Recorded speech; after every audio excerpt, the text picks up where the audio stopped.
Ganun pala mga idol ang kumain ng tikoy. Kasi pag kinain mo siya, ay dumidikit dito sa labi. Kailangan abutin mo daw ng labi mo.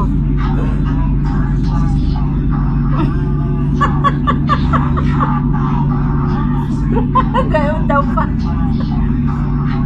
Kain tayo mga idol. Napakaganda ng morning. At may nagdala mga idol dito sa bahay ng tikoy. Ancestor kong maganda. Dalang tikoy. Ay ito mga idol ay in-order niya dun sa kanyang pinagkulang. At sabi ko sa susunod, ay ako ay order din. At ayan, meron pa naman siya.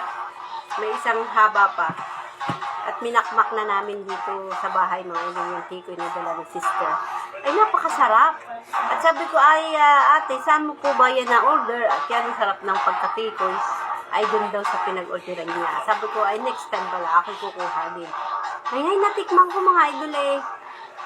Ako kasi ay naglaba. Kasi ko ako muna kakain na medyo may power ako sa paglalaba. Ay masarap mga idol yung tikoy na nabili niya.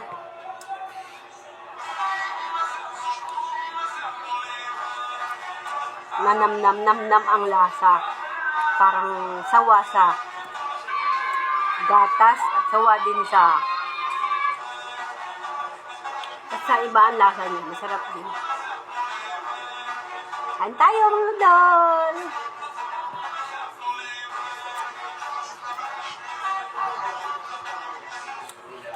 Ito lang ang talaga yung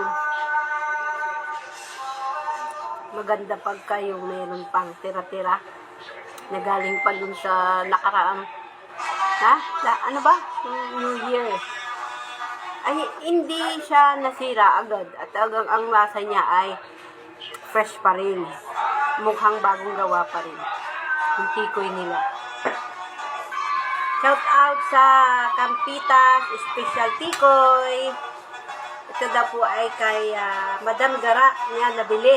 Ayan, yan ang sarap, Madam Gara. Masarap po yung tikoy mo.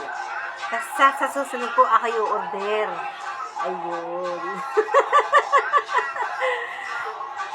Kain tayo, tikoy. Yun lang mga idol.